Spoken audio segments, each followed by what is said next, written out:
আজকে আমার আলোচনার টপিকস মেয়েরা পর্নোগ্রাফি দেখলে কি হয়।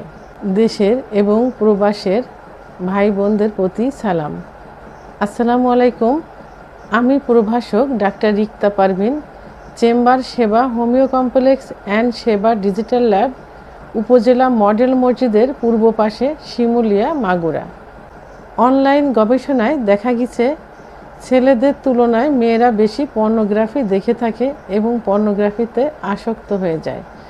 সাধারণত 18 থেকে 24 বছর বয়সের মধ্যে মেয়েরা পর্নোগ্রাফি বেশি দেখে থাকে এবং এরা একাকী এই পর্নোগ্রাফি দেখতে স্বাচ্ছন্দ্য বোধ করে। পর্নোগ্রাফি এমনই একটা মাধ্যম হয়ে গেছে এখন যেখানে ছেলে মেয়ে উভয় এর প্রতি আসক্ত এবং যৌবিক চাহিদার একটা উপাদান বলে তারা মনে করে।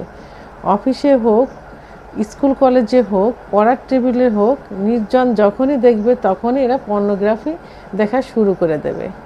তো পর্নোগ্রাফির যে পার্শ্ব প্রতিক্রিয়া, সামাজিক, পারিবারিক, রাষ্ট্রীয় জীবনে যে ক্ষতিকর দিকগুলো, সেটা ছেলে মেয়ে উভয়ের জন্য হয়ে থাকে। তো আজকে আমি শুধু মেয়েদের সম্পর্কে কিছু কথা বলবো, যে মেয়েরা পর্নোগ্রাফি দেখলে কি হয় সে সম্পর্কে এখন আলোচনা করব। পর্নোগ্রাফি দেখলে মেয়েদের সামান্য কিছু উপকার হয়তো হতে পারে বা হয়ে থাকে, তবে খারাপ দিকটাই সব থেকে বেশি। তা ভালো যে দিকটা, উপকার যেটা হয়ে থাকে সেটা আমি এখন বলবো। সাধারণত মেয়েরা পূর্বে থেকেই যৌন মিলনের প্রতি সচেতন খুবই কম ছিল। বর্তমান ইন্টারনেটের যুগে এবং পর্নোগ্রাফি দেখে তারা এই বিষয়ে একটু সচেতন হয়েছে এবং তারা যৌন মিলনে নিজেরাও সুখ অনুভব করে, পার্টনারকেও বা স্বামীকেও সুখ দিতে সক্ষম এই পর্নোগ্রাফি দেখার মাধ্যমে। সাধারণত নির্জনে যখন স্বামী ঘুমিয়ে পড়ে কি বাসায় থাকে না, তখন তারা নেটের মাধ্যমে এই পর্নোগ্রাফিটা দেখে থাকে এবং এই পর্নোগ্রাফি দেখার মাধ্যমে দেখা যায় যে এরা এর যৌন মিলনের পজিশন সম্পর্কে, যৌন মিলনের স্থায়িত্ব সম্পর্কে, যৌন মিলনের ফোরপ্লে সম্পর্কে অত্যন্ত সচেতন হয়ে যায়। আর এই সচেতনতার কারণে যখন তারা যৌন মিলনে যায় তখন সেই অভিজ্ঞতা অ্যাপ্লাই করে, ফলে তারা যৌন জীবনে কিছুটা সুখী অনুভব করে এবং স্বামী স্ত্রীর সম্পর্ক, পার্টনারের সম্পর্ক মধুর হয়, আত্মবিশ্বাস বেড়ে যায়, একে অপরের প্রতি আকর্ষণ বেড়ে যায় এবং বারবার যৌন মিলনে লিপ্ত হওয়ার জন্য চেষ্টা করে। এখন খারাপ দিকটা নিয়ে আলোচনা করব। পর্নোগ্রাফি দেখার সব থেকে প্রথম যে খারাপ দিকটা, সেটা হলো যেসব মেয়েরা পর্নোগ্রাফিতে আসক্ত তারা কোনো ইবাদতে মজা পাবে না।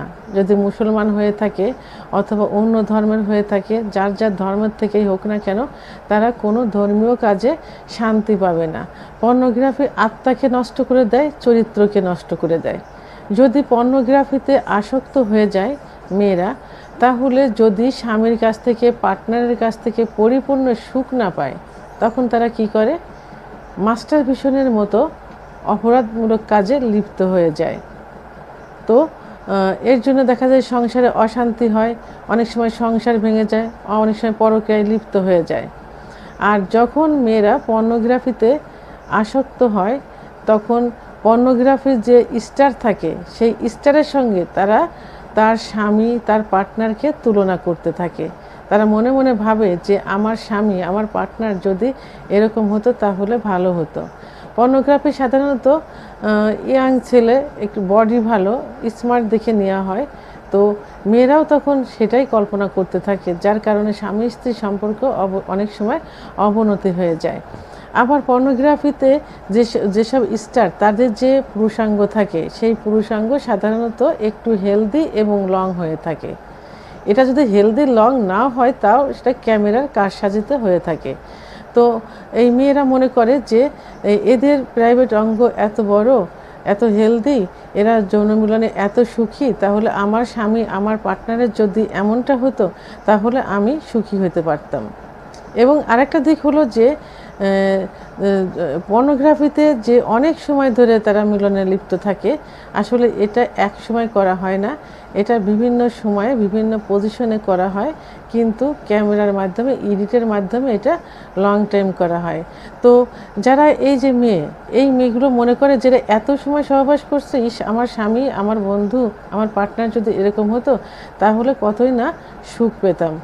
তখন তারা ওই সুখটা তার স্বামীর কাছে খুঁজতে যায় যখন তারা যৌন মিলনে যায়, এবং যৌন মিলনে যাওয়ার পর যখন এই শান্তি পায় না, তখন তারা একটা ক্ষোভ তাদের ভিতর থেকে যায়। এই চাপা ক্ষোভটাকে মনে চাপা রেখে এরা তখন নতুন কোনো সঙ্গী খুঁজতে থাকে, এবং একটা করে দেখা যায় যে এভাবে সঙ্গী খুঁজতে থাকে, খুঁজতে খুঁজতে এরকম দেখা যায় কয়েকটা সঙ্গীর সাথে তারা যৌন মিলনে লিপ্ত হয়ে যায়। এতে পারিবারিক জীবন, সাংসারিক জীবন, ছেলে মেয়ে সহ সব কিছু পুরো একটা সংসার নষ্ট হয়ে যায়। আবার যেসব ছাত্রীরা কলেজে ভার্সিটিতে পড়াশুনো করে, তারা এইরকম পর্নোগ্রাফি দেখে এইরকম বন্ধু খুঁজতে থাকে, এবং অনেক সময় দেখা যায় যে তারা খারাপ কাজে লিপ্ত হয়ে যায়। যারা কলেজে হোস্টেলে থাকে কি ম্যাচে থাকে, তখন তারা এইসব খারাপ কাজে বিভিন্ন ছেলেদের সঙ্গে করতে থাকে। একটা সময় গিয়ে দেখা যায় যে তারা কলগাল হিসাবে পরিণত হয়ে যায়, একের পর এক এই সুখ খোঁজার জন্য। এটা হয়ে থাকে শুধুমাত্র পর্নোগ্রাফি দেখার জন্য। সাধারণত মেয়েরা বাড়িতে একটু আবরোর ভিতর থাকে, বাবা মার চোখের ভিতরেই থাকে। তাই এই মেয়েগুলো এখন দেখা যায় যে অনেক মেয়ের কাছেই টাচ ফোন থাকে, এরা এই ফোনগুলো নিয়েই স্কুলে যাচ্ছে ছোট বয়সে। আবার যারা ভার্সিটিতে কলেজে পড়ে তাদের তো টাচ ফোন থাকেই, তখন তারা কলেজে গিয়ে নির্জন জায়গায় বসে পড়াশোনা বাদ দিয়ে এই পর্নোগ্রাফি দেখতে থাকে, এবং দেখতে দেখতে তাদের এতটাই আসক্ত হয়ে যায় যে তাদের স্বাস্থ্য ক্ষতি হয়ে যাচ্ছে, তাদের ব্রেনের সমস্যা হচ্ছে, এদিকে তাদের কোনো খেয়াল থাকে না। তারা এটাতেই বিভিন্ন মুভি দেখার থেকে বিভিন্ন বাচ্চারা দেখা যায় যে যেসব বাচ্চা 8-9-এ পড়ে তারা তো আসলে বাচ্চাই রয়ে যায়, ওরা যে কার্টুনগুলো দেখে, বিভিন্ন গানের অনুষ্ঠান দেখে, মুভি দেখে, সেইগুলোর পরিবর্তে এরা নির্জন জায়গায় বসে মুভি দেখা, পর্নোগ্রাফি দেখা শুরু করে দেয়। কারণ এখন নেটের চার্জ দিলেই তারা ইচ্ছা করলেই তারা এখন অন্যান্য ইসের মতো পর্নোগ্রাফিটাও তাদের চলে আসে, প্রথমেই মোবাইলের সামনে চলে আসে, তারা সেটার প্রতিই বেশি আসক্ত হয়ে গেছে। তাহলে এই পর্নোগ্রাফিটা ছেলেদের পাশাপাশি মেয়েদেরও এখন একদম ক্ষতিগ্রস্ত করছে, এবং তাদের যে শেষ হয়ে যাওয়ার যে একটা পথ সেটাও তৈরি করে দিচ্ছে। বড় বড় শহরগুলোতে দেখা যায় যে মেয়েরা একটা ফ্ল্যাট বাড়ি বাসা ভাড়া করে থাকে, সেখানে 2-3টা বান্ধবী থাকে, অনেকে দেখা যায় যে তার মুরব্বী কেউ থেকে থাকে, কিন্তু সেখানে এই যে একচাটিয়া মহিলাদের নিয়ে যে গোপন একটা আড্ডা চলছে, গোপন কাজ চলছে, অর্থাৎ যে যৌন মিলন চলছে, যৌন কাজ চলছে, এটা কিন্তু এখন বৃদ্ধি হয়ে যাচ্ছে শুধুমাত্র এই পর্নোগ্রাফি দেখার কারণে। পর্নোগ্রাফিতে আসক্তি হয়ে তারা বিভিন্ন পজিশন, স্টাইল সব কিছু সম্পর্কে ধারণা চলে আসছে, আর ওই পজিশন, স্টাইল যখন অ্যাপ্লাই করে ওটার যে টাকা ইনকামের একটা ওয়ে, সেটাও তারা এখন বুঝতে পারছে। এই জন্য পর্নোগ্রাফি ছেলেদের তুলনা আমার মনে হয় যে মেয়েরাই সব থেকে বেশি ক্ষতিগ্রস্ত হচ্ছে, কারণ ছেলেদের বোঝা যায় না, তারা একটা মেয়ে নিয়ে যায়, এই যে মেয়ে নিয়ে যাচ্ছে, তো এই যে মেয়ে নিয়ে যাচ্ছে, মেয়েদেরকে তারা ক্ষতিগ্রস্ত করছে। তো এই জন্য পর্নোগ্রাফি মেয়েদের সব থেকে বেশি ক্ষতিগ্রস্ত করে থাকে।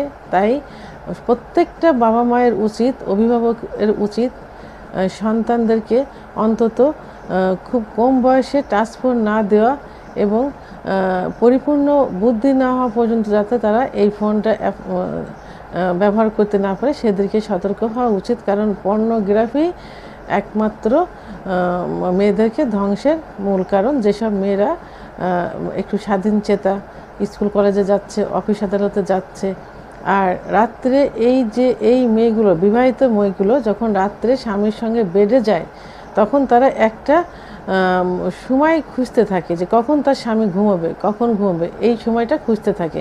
দেখা গেল যে স্বামী ঘুমোচ্ছে, অথবা বেডরুমে না থেকে বাইরে কোনো রুমে থাকে, ড্রয়িং রুমে থাকে, ডাইনিং রুমে থাকে, যে স্বামী ঘুমায় গেলে রুমে গিয়ে আমরা তখন ফোনটা হাতে নিয়ে পর্নোগ্রাফি দেখা শুরু করে দেয়, যে কারণে স্বামী স্ত্রীর সম্পর্কটাও অবনতি হয়ে যাচ্ছে এবং রাত জেগে ইবাদত বন্দেগী রেখে তারা ওই পর্নোগ্রাফি দেখে থাকে। সব মুভি দেখা বাদ দিয়ে, মোবাইলের অন্য কোনো অনুষ্ঠান বাদ দিয়ে এটাতেই আসক্ত হয়ে যায়, ফলে পুরা সংসারটাই নষ্ট হয়ে যাচ্ছে। তো বন্ধুরা, আমার ভিডিওটি সম্পর্কে যদি কোনো মতামত থেকে থাকে অবশ্যই কমেন্টসের মাধ্যমে জানাবেন। আর ভিডিওটি ভালো লাগলে লাইক, কমেন্ট, সাবস্ক্রাইব করে আমার সঙ্গে থাকুন। আল্লাহ হাফেজ।